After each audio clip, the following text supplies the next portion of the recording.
Party पूर्वांचलियों का विरोधी है? अरे आपसे बड़ा कौन पूर्वांचली का विरोधी है? आपसे बड़ा कौन पूर्वांचली का? आपका ये वीडियो आपको बताता है कि आप सबसे बड़े पूर्वांचल विरोधी, और वोट का जब समय आता है तो पूर्वांचली प्रेम चढ़ता है। इस वीडियो को लेके जनता दल यूनाइटेड पूरे दिल्ली के चुनाव में अरविंद केजरीवाल के खिलाफ अभियान चलाएगी और उनसे पूछेगी, पूर्वांचलियों से, बिहारियों से हम लोग आग्रह करेंगे कि जरा अरविंद केजरीवाल जी से पूछिए कि कौन सा उनका पूर्वांचली प्रेम है। आज कह रहे हैं कि भारतीय जनता पार्टी पूर्वांचलियों को वोट से नाम कटवा रही है, राजनीति कर रहे हैं, झूठ बोल रहे हैं, सफेद झूठ। कोई पूर्वांचली का और बिहार के लोगों का नाम नहीं काटा जा रहा। मुंह में राम बगल में छुरी, बात करना है किन की, और निशाना बना रहे हैं पूर्वांचलियों। ये उनका चरित्र। दिल्ली के चुनाव में हम लोग एनडीए के साथ हैं, हम लोग भारतीय जनता पार्टी के साथ हैं। अरविंद केजरीवाल इस देश के दूसरे लालू यादव के वो दूसरे प्रतीक के रूप में जाने जाते हैं। भ्रष्टाचार में लिप्त रहना, भ्रष्टाचार करना, और उसके बाद बड़ी बड़ी लंबी लंबी बात करना, ये सब। तो मंगरुआ ने सजा ली है चौपाल, और एक बार चौपाल पर हैं उमाशंकर सिंह जी। उमाशंकर जी भी पूरबिये हैं और मंगरुआ भी पूरबिया है, यानी पूर्वांचल का है। हम लोग दिल्ली में खड़े हैं, दिल्ली में चुनाव है। बार बार ये कहा जा रहा है कि इस बार तो केजरीवाल साहब, इस बार तो केजरीवाल साहब, इस बार तो केजरीवाल साहब, क्योंकि पूर्वांचलियों ने केजरीवाल के खिलाफ जाने का मन बना लिया है। और ये कोई और नहीं कह रहा है, जदयू यहाँ चुनाव लड़ना चाहती है, रामविलास जी की पार्टी भी चुनाव लड़ना चाहती है, लोजपा रामविलास, जीतन मांझी की भी पार्टी लड़ना चाहती है। लेकिन जो यहाँ की परंपरागत पार्टियाँ हैं, यानी कि भाजपा है और कांग्रेस है, तो स्वाभाविक है कि एनडीए बनाम इंडी है। तो इंडी गठबंधन में शामिल जदयू के नेता ललन सिंह जी कह रहे हैं कि इस बार तो हम मिलके लड़ेंगे और पूर्वांचली सबक सिखा देंगे। ललन जी की बात में कितना दम है? ललन जी उतना ही दम है जितना वो एक बार रजनीगंधा खा के ख़त्म कर देते हैं। क्या कौन सा, मतलब ललन जी दिल्ली के परिदृश्य में खुद को कहाँ वो देखते हैं? मैं आपसे पूछ रहा हूँ, क्या आपको जदयू के दफ्तर का एड्रेस पता है? हमको हम अपने दर्शक से पूछना चाहते हैं, क्या आपको दिल्ली में जदयू का दफ्तर का पता है? नहीं।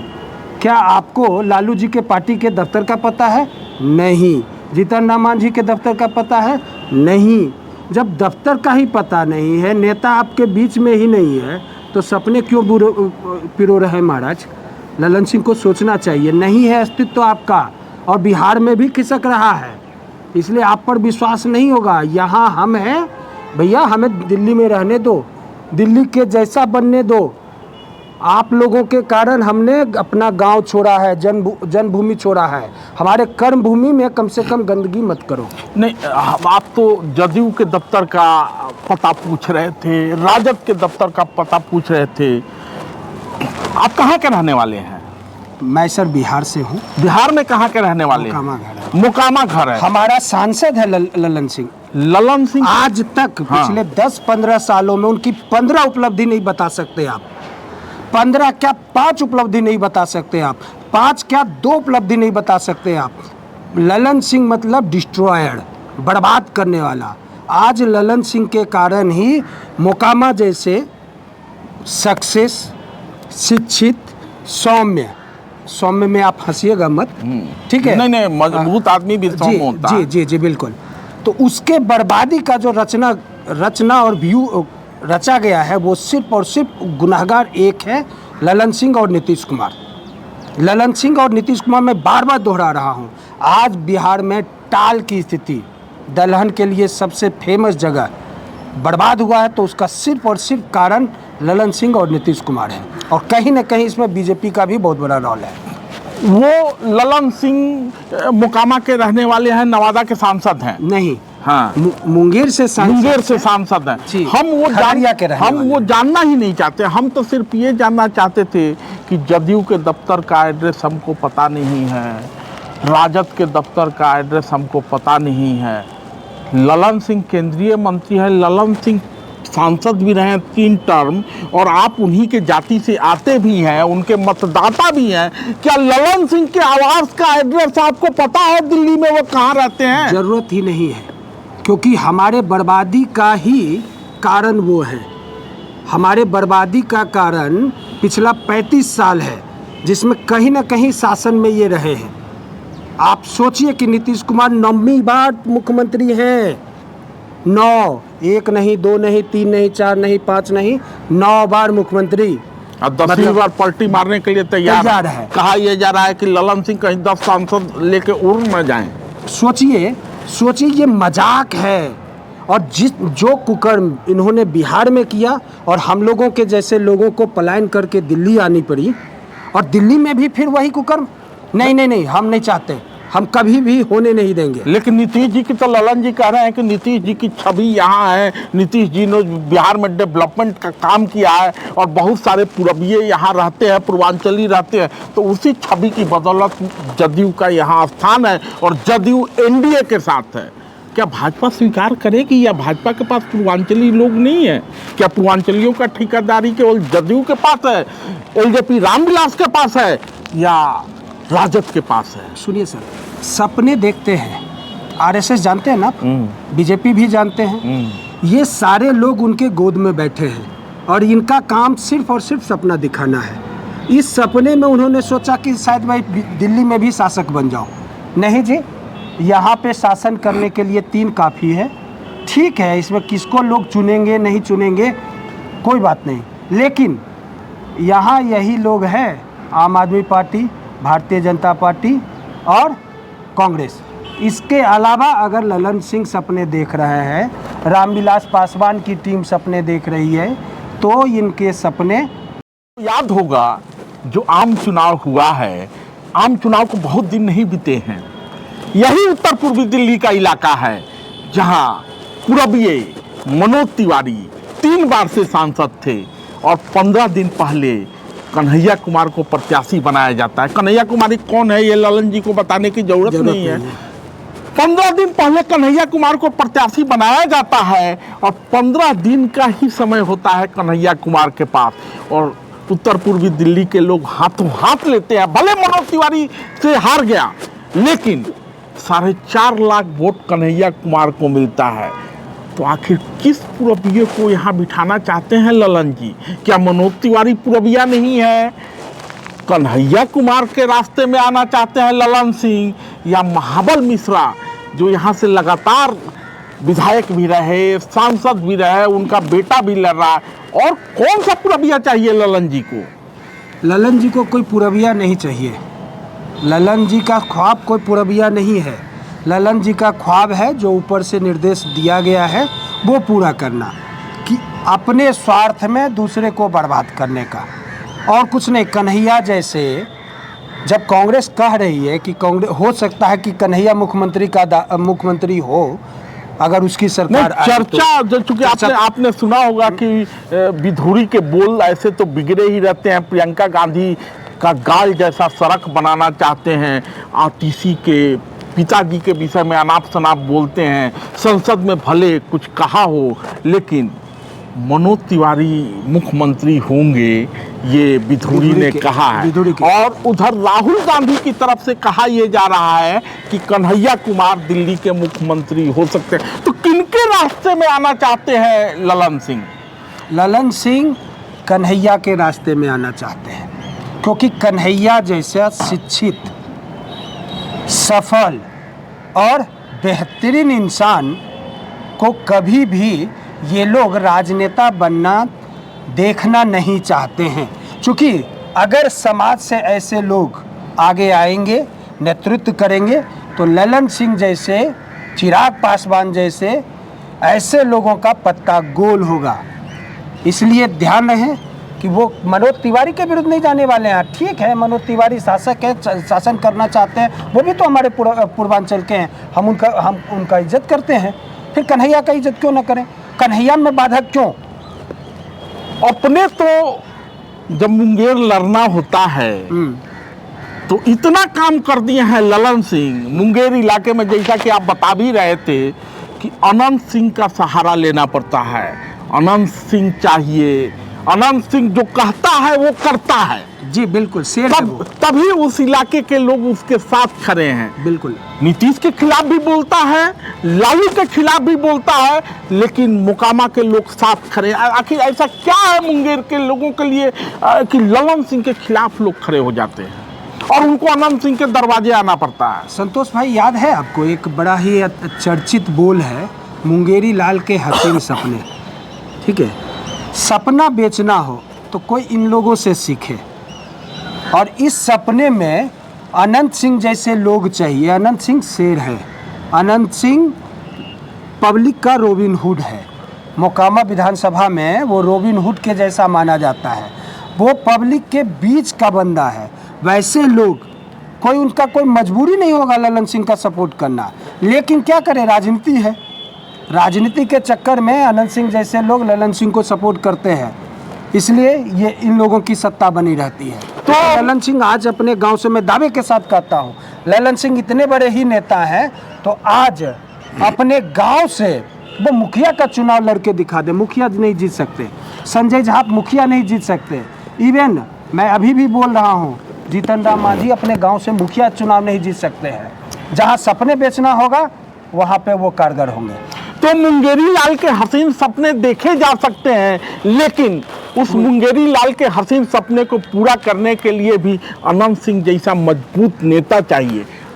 आपको एक बात बता दें, आनंद मोहन जी जैसा नेता चाहिए। आपको एक बात बता दें कि ललन जी अगर किसी इलाके में आ जाएं तो 10 लोग नहीं मिलेगा, बिल्कुल, लेकिन अनंत सिंह अगर वहां से एक बार हुंकार भर दे कि दिल्ली के चुनाव में फलाना पार्टी को समर्थन देना है, तो पता नहीं कितने भूमियार और कितने माने अलग अलग समाज के लोग अनंत सिंह के साथ खड़े हो जाएंगे। एक चीज़ है, ये शायद अनुमान ही है लेकिन ये सच होगा।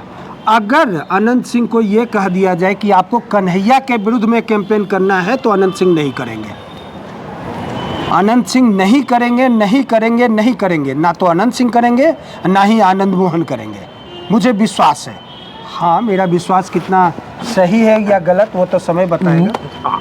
अनंत सिंह, आनंद मोहन समाज के साथ खड़े होते हैं। कोई ललन सिंह सिर्फ मुंगेरी लाल का हसीन सपना बेचता है और नीतीश का दरबारी बना रहता है। राबड़ी देवी ने क्या कहा था सबको पता है। लेकिन आपको एक उदाहरण देते हैं, आनंद मोहन जेल में थे, अनंत सिंह भी जेल में थे। आनंद मोहन जेल से बाहर हैं, अनंत सिंह भी बाहर हैं। आनंद मोहन जेल से आने के बाद चंद्रशेखर पर एक कार्यक्रम करते हैं दिल्ली में। चंद्रशेखर को भारत रत्न दिलाने, चूंकि उनके गुरु हैं। कॉन्स्टिट्यूशन क्लब में अभूतपूर्व जमावड़ा देखा गया। हम लोगों ने देखा। दिल्ली में छठ घाट पर, क्योंकि यमुना तो जाना नहीं है, केजरीवाल साहब ने वहाँ यमुना को बहुत पवित्र कर दिया है, लेकिन लोग गंगा जी के जैसा, हाँ, गंगा जी के जैसा ही। जी। तो लोग छठ मनाने के लिए जहाँ तहाँ कार्यक्रम करते हैं, वहाँ जाते हैं। तालाब बनाया जाता है, पोखर बनाया जाता है। आनंद मोहन को बुलाया जाता है और आनंद मोहन याद दिलाते हैं उस क्षण को कि जब वो सांसद थे, बीपीपा थी, और चेताते हैं कि रायसीना की पहाड़ियों पर जो लोग बैठे हुए हैं वो अगर पूर्वियों को, बिहारियों को उसका हक नहीं देंगे तो फिर उनको दिखा। तो मुझे ये लगता है कि अनंत सिंह या जो नीतीश कुमार की पार्टी यहाँ फुदक रही है, उनसे ज़्यादा ताकतवर तो अनंत सिंह और आनंद मोहन है। बिल्कुल है। और मैं रिक्वेस्ट करना चाहूँगा, ललन सिंह या संजय जी या जो भी हो, हमारे जो वहाँ के क्षेत्रीय पार्टी के लोग यहाँ पे अपना कैंडिडेट खड़ा करना चाहते हैं, उनसे रिक्वेस्ट करता हूँ, हमें रहने दो यार। हमारे जो पूर्वांचल के यहाँ लोग हैं वो संपन्न है, सुखी है और मजबूत है। उन्हें किसी ललन सिंह की दरकार नहीं है। हम वो गलती नहीं करना चाहते हैं जो आप लोगों के कारण हमने अपने जन्मभूमि में किया। ये हमारी कर्मभूमि है, कर्मभूमि में हमें यहाँ के अनुसार ही रहने दो। यहाँ हम जिनको चाहते हैं वही रहेंगे। आपका कोई अस्तित्व नहीं है, आप राजनीति करिए, बिहार तक करिए, यहाँ आपका दिल्ली दूर है आपसे। तो दिल्ली हमेशा दूर रही है, भले ही वंदे भारत चलाई जाए, क्योंकि हम लोग सपना लेके इस शहर में आते हैं और वंदे भारत की सवारी करके अपने जन्मभूमि पे पहुंचते हैं। जी बिल्कुल, यही हमारी उपलब्धि है। Bullet train. धन्यवाद, धन्यवाद, धन्यवाद। भीमा माँ बाप को छोड़कर दिल्ली क्यों आए हैं? इसलिए आजादी के पहले जब अंग्रेजों का शासन था, देश गुलाम था, बिहार 1 नंबर पर था आर्थिक तौर पर। 77 वर्षों की आजादी में सभी प्रांतों ने तरक्की की, उन्नति की, विकास किया, चतुर्दिक विकास भारत का हुआ। तब मैं पूछना चाहता हूं कि बिहार ही अव्वल नंबर से पिछले पायदान पर कैसे चला आया? ये निश्चित तौर पर आर्थिक राजधानी मुंबई हो गई, देश की राजधानी दिल्ली हुई, लेकिन कभी देश की राजधानी पाटलिपुत्र भी हुआ करती थी, नहीं होती। आज हमारे साथ लगातार बेईमानी ने, प्रपंच ने, छल ने हमको मजदूर बना दिया, मालिक से मजदूर बना दिया। साथियों, हमारे हिस्से सबसे सस्ता मजदूर बिहारी, सबसे अच्छा मजदूर बिहारी, सबसे ईमानदार मजदूर बिहारी, लेकिन शोषण हमारे ही हिस्से क्यों? एक बड़ा सवाल है। इसलिए रायसीना की पहाड़ी पर बैठे शासकों को एमएलए, बिहार पीपुल्स पार्टी का नेता आनंद मोहन आंख में आंख डाल के ताकता रहा। और आज भी रायसीना की पहाड़ी पर जो लोग शासन कर रहे हैं, उनसे भी मैं विनम्रता पूर्वक कहना चाहता हूं, सचेत होइए, बिहार को उसका हिस्सा दीजिए। बिहारी को प्रवासी नहीं, इनको फिर से रोजी रोटी रोजगार के साथ बिहार विदा कीजिए।